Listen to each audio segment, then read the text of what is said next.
Starting now. Okay. Hey everybody, welcome back. Today we're going to be going over chapters 3 through 7 in Mary Shelley's Frankenstein. We have Victor Frankenstein, who as a young boy gets excited by natural philosophy.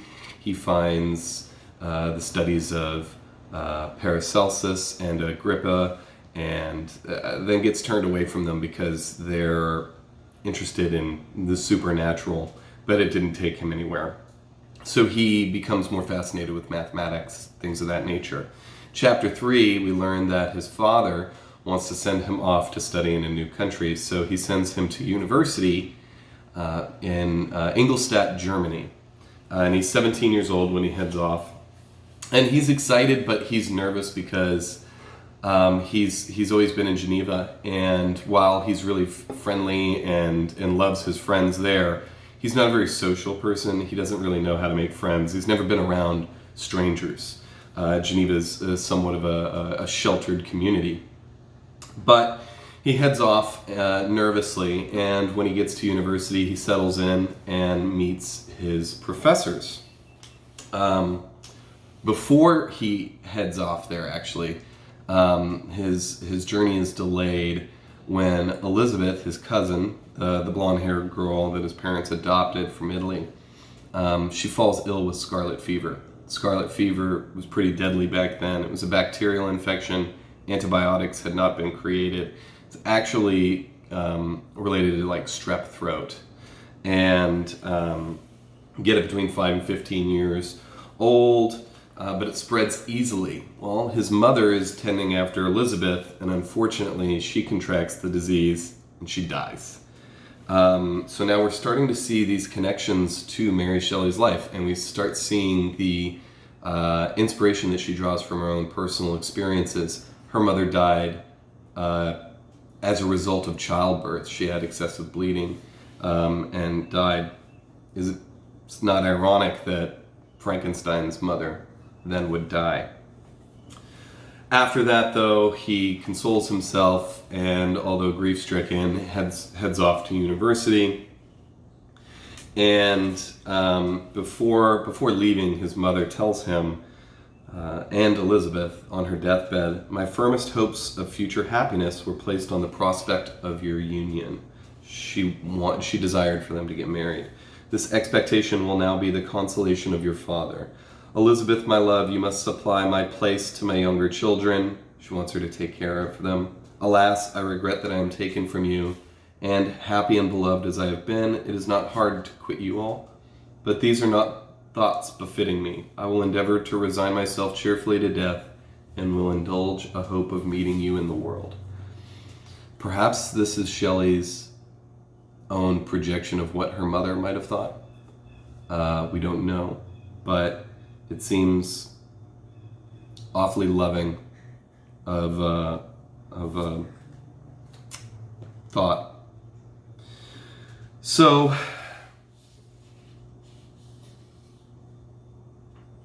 here's another beautiful line. "It is so long before the mind can persuade itself that she whom we saw every day, and whose very existence appeared a part of our own, can have departed forever, that the brightness of a beloved eye can have been extinguished, and the sound of a voice so familiar and dear to the ear can be hushed, never more to be heard."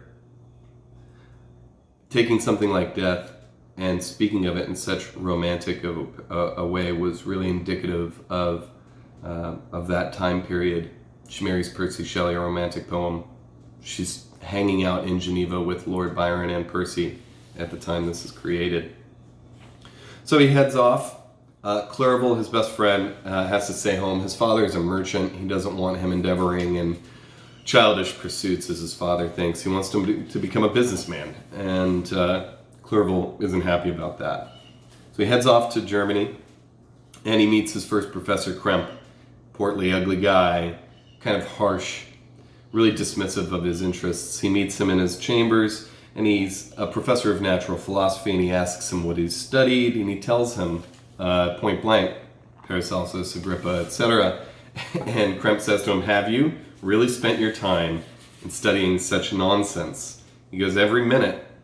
And he goes, "Every instant that you have wasted on those books is utterly, entirely lost. He says he has to start his studies entirely anew, and that turns off Frankenstein. Even though Frankenstein had already dismissed these studies, he wasn't interested in them anymore. The fact that teacher would totally be so harsh towards him really turns him off. So he says he had a contempt for the uses of modern natural philosophy. It was very different when the masters of the science sought immortality and power. Such views, although futile, were grand, but now the scene was changed. The ambition of the inquirer seemed to limit itself to the annihilation of those visions on which my interest in science was chiefly founded. So he's saying that now in studying science, it turns him off. It makes him dislike it anymore. I feel like that's something that we can all relate to. So he starts skipping class. He doesn't go. Although Kremp tells him that he has like an associate professor, Professor Waldman, that studies chemistry. So Frankenstein decides, hey, I figure I'll go meet this guy. I'll go to one of his lectures. So he goes to class finally, and he meets Waldman, who he hears him say this. The ancient teachers of this science, said he, promised impossibilities and performed nothing. The modern masters promise very little. They know that metals cannot be transmuted and that the elixir of life is a chimera. But these philosophers, whose hands seem only made to dabble in dirt and their eyes to pore over the microscope or crucible, have indeed performed miracles. They penetrate into the recesses of nature and show how she works in her hiding places. They ascend into the heavens. They have discovered how the blood circulates and the nature of the air we breathe.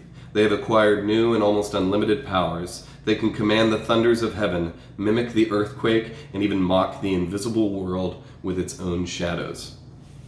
Such were the professor's words. Rather, let me say, such the words of the fate announced to destroy me. Foreshadowing, obviously, that Frankenstein decides more, far more will I achieve. Treading in the steps already marked, I will pioneer a new way, explore unknown powers, and unfold to the world the deepest mysteries of creation. So in meeting Waldman, he becomes renewed. He has a revived interest in science and in natural world, because he meets a professor who doesn't disregard his interests, but tells him that these guys, while they promised the world, they created nothing. And modern science promises nothing, and yet is able to do so much. So he says, I woke, and my yesternight's thoughts were as a dream. There only remained a resolution to return to my ancient studies and to devote myself to a science for which I believed myself to possess a natural talent. So he goes to Waldman and he speaks to him. And Waldman, he tells him that he studied Agrippa and Paracelsus, and he doesn't dismiss him. He's not really disrespectful towards his interests. He says, those guys really paved the way for modern science. Even though they were wrong, they still achieved so much. So now we see Frankenstein, his fate turn. At least he calls it fate. See, he doesn't ever take responsibility for his actions. He chalks it up to destiny, right? So he starts to study natural philosophy again, and he becomes better at it and better at it and better at it, and becomes obsessed with chemistry. Then he changes from chemistry to physiology and anatomy. And he then becomes interested in the principle of life. When does life begin? He says, well, in order to study life, you have to understand death.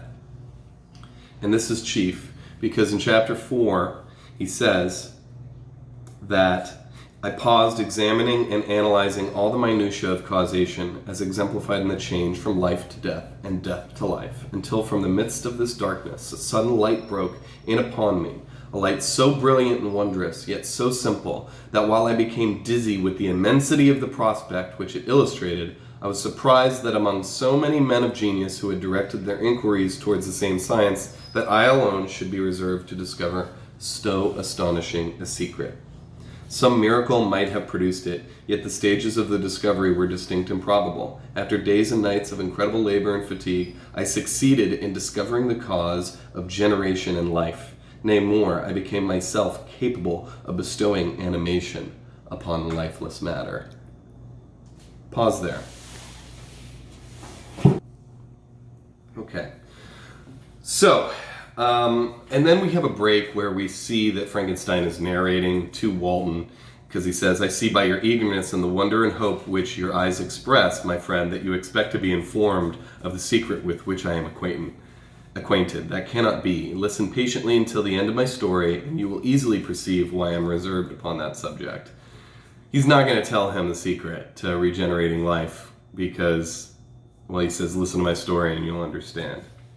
He goes, "Although I possess the capacity of bestowing animation, yet to prepare a frame for the reception of it, with all its intricacies of fibers, muscles, and veins, still remained a work of inconceivable difficulty and labor." So he decides to animate man, to create his own man. And here's where we see this connection to the title, Frankenstein, or the modern Prometheus. See, Prometheus stole light, fire from the heavens, from Mount Olympus, from the gods, and gave it to man. Frankenstein, thus, is stealing the secret of life from the gods, from the creators, and giving it to his own man. And in its sense, thinks of himself as a god. Okay? This is a man driven by ego. Because he says, "A new species would bless me as its creator and source. Many happy and excellent natures would owe their being to me. No father could claim the gratitude of his child so completely as I should deserve theirs." Sound a little egotistical? Yeah. "So in a solitary chamber, or rather cell, at the top of the house, and separated from all the other apartments by a gallery and a staircase, I kept my workshop of filthy creation. My eyeballs were starting from their sockets and attending to the details of my employment. The dissecting room and the slaughterhouse furnished many of my materials, and often did my human nature turn with loathing from the occupation, while still urged on by an eagerness which perpetually increased. It brought my work near to a conclusion. Summer passes, months pass, he's locked away, he turns pale and thin, he doesn't eat, he doesn't go outside, all of his other interests are now dim and boring. He is just singularly focused on creating this new being and giving life where life was no longer. So, he succeeds. But he says, "A human being in perfection ought always to preserve a calm and peaceful mind, and never to allow passion or a transitory desire to disturb his tranquility. I do not think that the pursuit of knowledge is an exception to this rule. If the study to which you apply yourself has a tendency to weaken your affections and to destroy your taste for those simple pleasures in which no alloy can possibly mix, then the study is certainly unlawful, that is to say, not befitting the human mind. If this rule were always observed, if no man allowed any pursuit whatsoever to interfere with the tranquility of his domestic affections, Greece had not been enslaved.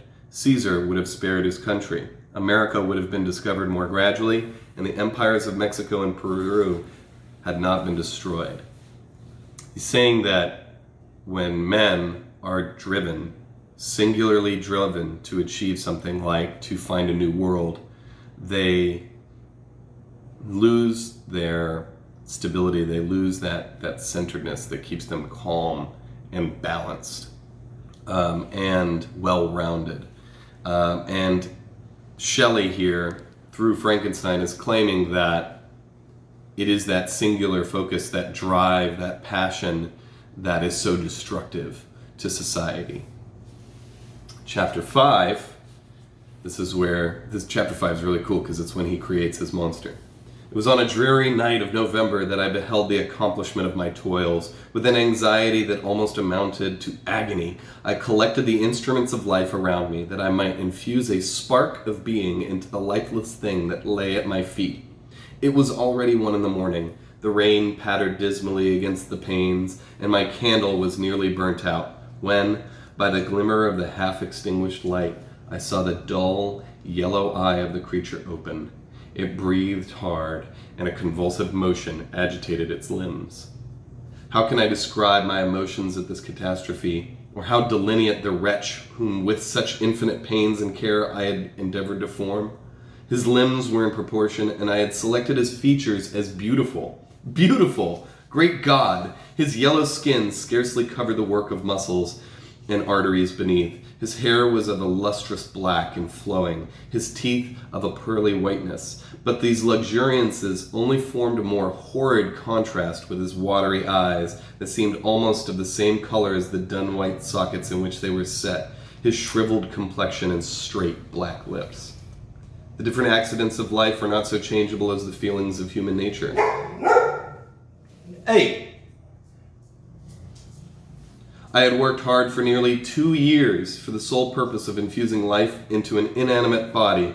For this I had deprived myself of rest and health. I desired it with an ardor that far exceeded moderation. But now that I had finished, the beauty of the dream vanished, and breathless horror and disgust filled my heart. Unable to endure the aspect of the being I had created, I rushed out of the room and continued a long time traversing my bedchamber, unable to compose my mind of sleep. He was so obsessed with accomplishing his task that he never really stopped to think about what would happen if he did.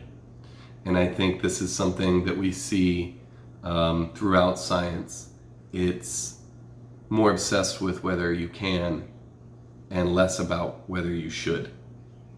And with the ramifications or the results, the consequences of those actions. Think about the creation of the atom bomb, right? Oppenheimer was so fixated on creating the bomb and achieving something which had never been achieved that he didn't think about what would happen afterwards. And then he came up with his famous quote. Now I have become death, destroyer of worlds. He was singularly focused on one thing, and then when that happened, nuclear proliferation happened after that. Hundreds of thousands of people were dead as a direct result of his scientific achievements. It's not surprising that Oppenheimer then became really against use of nuclear weapons after that, when he saw what happened. So, I beheld the wretch, the miserable monster whom I had created. He held up the curtain of the bed, and his eyes, if eyes they may be called, were fixed on me. His jaws opened, and he muttered some inarticulate sounds, while a grin wrinkled his cheeks. He might have spoken, but I did not hear. One hand was stretched out, seemingly to detain me, but I escaped and rushed downstairs. This is interesting. Think about a creature that you create. It looks up, it smiles, and it reaches towards you. How do you perceive that? Do you see a creation reaching out for its creator lovingly? Or do you see it there to detain him? His mind was so possessed with fear and disgust that it shapes how he looks at his creation. What is Shelley saying about our relationship between man and his creator? That's really the deeper dialogue in this story, is the relationship between God and man, and how God has forsaken man. That was really the underlying dialogue in this story. Frankenstein, the god, the monster, the creation, looked at with disdain and disgust. So he flees, he runs away, he can't sleep, he paces aimlessly, he's freaked out, he doesn't want to go home. And, no mortal could support the horror of that countenance. A mummy, again, endued with animation, could not be so hideous as that wretch. I had gazed on him while unfinished. He was ugly then, but when those muscles and joints were rendered capable of motion, it became a thing such as even Dante could not have conceived. Dante's Inferno, wrote of the 7 layers of hell. That's where this idea of hell as we know it, this burning inferno of an underworld, which was really formed from ancient myth, came to be. Then we see this insertion of a line from Coleridge's rhyme of the Ancient Mariner. Like one who on a lonely road doth walk in fear and dread, and having once turned round, walks on, and turns no more his head, because he knows a frightful fiend doth close behind him tread. She's talking about death. As it drew nearer, I observed that it was so here we go. Clerval shows up. So he's freaked out, he's nervous, he's pale, he's skinny, he's kind of in a panic, and his best friend shows up, and what a contrast we see to who Frankenstein used to be and who he is now. Clerval shows up while he's wandering the streets. In swift diligence, a carriage shows up. Clerval pops out. Victor, my buddy, what's going on? Oh my God, it's so good to see you. My dad finally let me come to college. Oh, it's so great. Let's catch up. And he's so happy. And for a moment, Frankenstein forgets what he's done until they start walking back to his apartment, and he does not want to go upstairs, and he's filled with dread again. So he has Clerval wait at the foot of the stairs. He goes up, and the monster is gone. And he's relieved. Oh, he's left. Where'd he go? What's he gonna do? Nobody knows. I don't care, as long as he's out of my life. Again, kind of going back to the myth of Prometheus, the gods forsake man, and they forget about him. They get bored with them. So he starts to become joyous again. It's fall. He spent like 2 years making this creation. And so, what happens? He's kind of hysterical and delirious. And he's, jumping around the room. And he's laughing maniacally. And then he just kind of passes out. And spends the entire winter in a fever, in a fit. Like muttering things. Clerval looks after him because he's his best friend. He's a really good friend. Once Frankenstein wakes up from his fit and starts to come back to normality, Clerval gives him a letter from Elizabeth. And Clerval spared Elizabeth and Victor's father and his family at home the details of what had happened to Victor, so they don't really know what's going on with them. All they know is that he hasn't talked to them in a long time.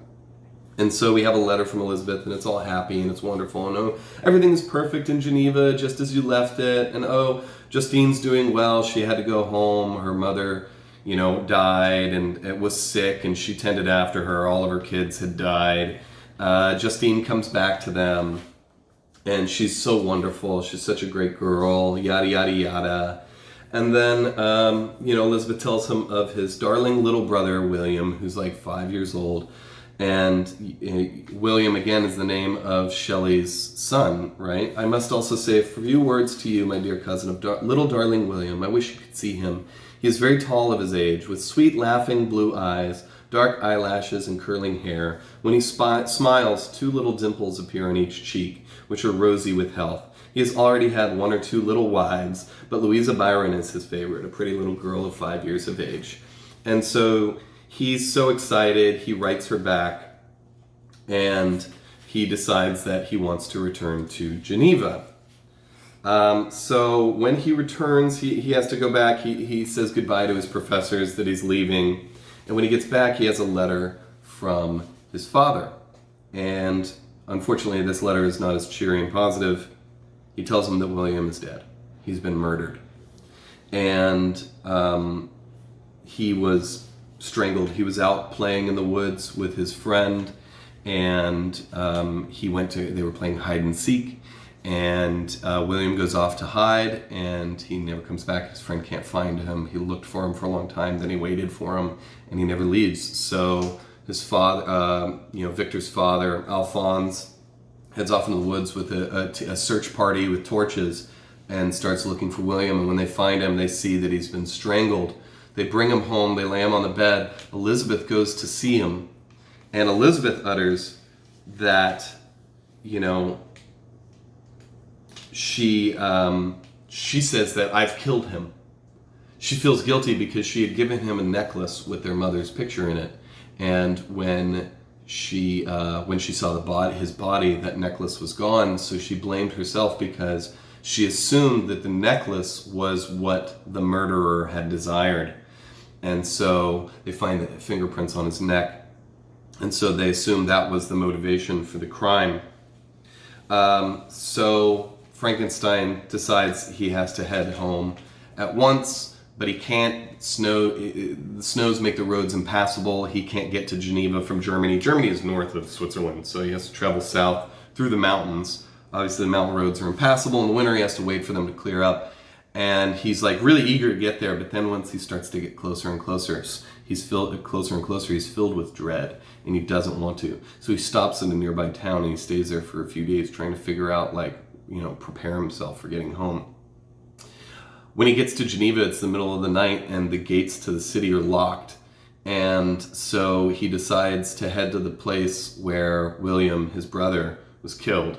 And when he's in the woods, a storm starts coming over the mountains. Geneva is a lake surrounded by big, tall, craggy peaks and snowy mountains, really pristine and beautiful. So this tempest, this storm starts to roll in. He sees the lightning over the mountains, over Mont Blanc, and he says this: "While I watched the tempest, so beautiful yet terrific, I wandered on with a hasty step. This noble war in the sky elevated my spirits. I clasped my hands and exclaimed aloud, 'William, my dear angel, this is thy funeral, this thy dirge.' As I said these words, I perceived in the gloom a figure which stole from behind a clump of trees near me. I stood fixed, gazing intently. I could not be mistaken. A flash of lightning illuminated the object and discovered its shape plainly to me, its gigantic stature, and the deformity of its aspect, more hideous than belongs to humanity, instantly informed me that it was the wretch, the filthy demon to whom I had given life. What did he there? Could he be, I shuddered at the concept, the murderer of my brother? No sooner did that idea cross my imagination than I became convinced of its truth.